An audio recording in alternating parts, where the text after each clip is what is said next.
Hey guys, Elliott Bayev here at Openmat Mixed Martial Arts, here with my good friend Youngman, Coach Youngman from Double Phoenix Jiu-Jitsu in Virginia. He's going to show us an escape from a very, very dangerous position, the bow and arrow choke, and I'm going to add some of my own additions afterwards, so take it away. Cool, so let's get started. So bow and arrow, guys, like this is a position where like you're close to being put away. It's like in a chess situation, you're at check with like very few pieces left on the board. So you need to pull a Hail Mary to come back from, to win. So it's very important that like always I'm gonna be looking to not let him get in my collar and do like have good defense, control that choke hand, and look to not let him get set in my collar. I have different things that I try to do to break the grip, but let's just say that he's made progress, he's got his hand on my neck, he's starting to set me up for the bow and arrow. The first thing I'll try to do is just keep my elbows down. Like I'll try to control this wrist and the elbow, right? Because he needs his elbow to pull back, right? So what I'll do is I get the sleeve and control this elbow here, and then I know he's trying to go after my leg now, so like I try to keep my leg away, right? But let's just say he got your leg and he starts pulling back and you're about to be put away. So at this point, if you roll to this, if we're on this side, right? I'll give you an option for if we're on this side, and I'll give you an option for if we're all the way over onto this side. So the first thing I'm gonna do is look to dip my elbow inside, bunch up the sleeve like this, like kind of make a grip really quick and get the wrist. So in a real situation, I'd be like this, like that kind of speed. Like he's already moving, I'm like this. So what I'm gonna do is I make a quick grip, I grab his wrist, and I'm putting all my energy controlling this wrist here.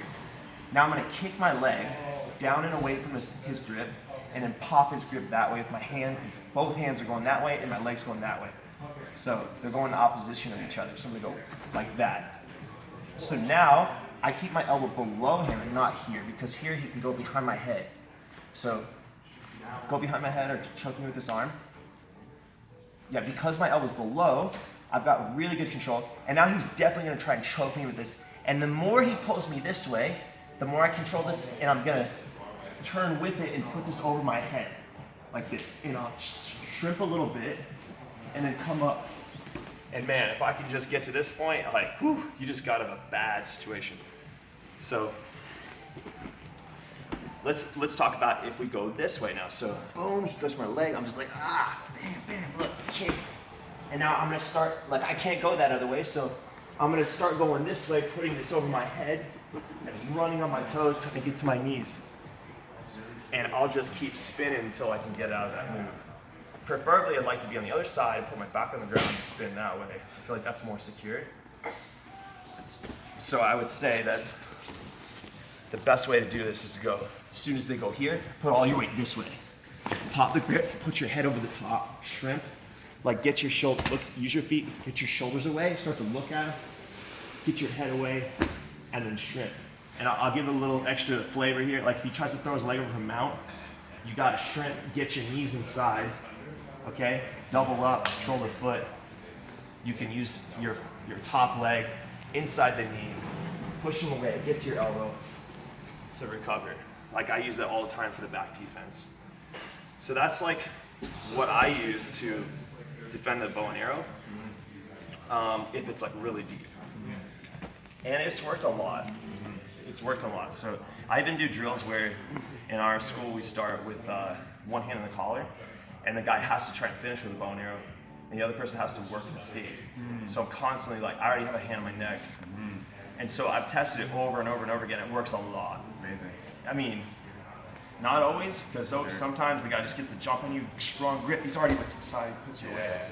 So, you had an escape too? Yeah, so for me, this escape helps in that situation where you weren't able to break the grip, you weren't able to get out. So we're kind of stuck. We're in last ditch, like talk about Hail Mary. So number one, always we want to control this arm because they want the arm to go this way, so we want it to go the other way.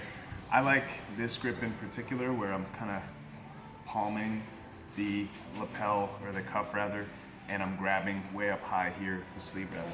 So I'm coming here, and then this allows me to tuck my chin into that space. Now, as they go over, they start getting us into this situation. Let's rotate so everyone can see.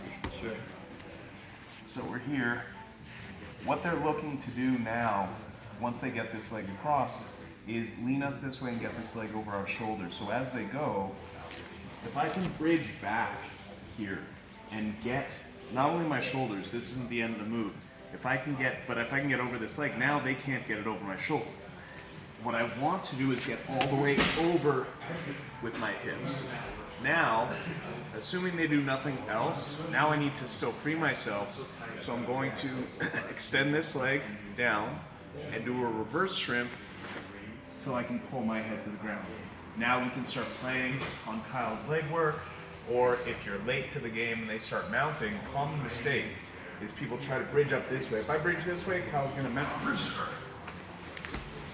If instead I recognize that there's a gap here, as he tries to mount, I turn away and I stuff that foot, stuff that knee, and now start working to escape. I'm in a better spot.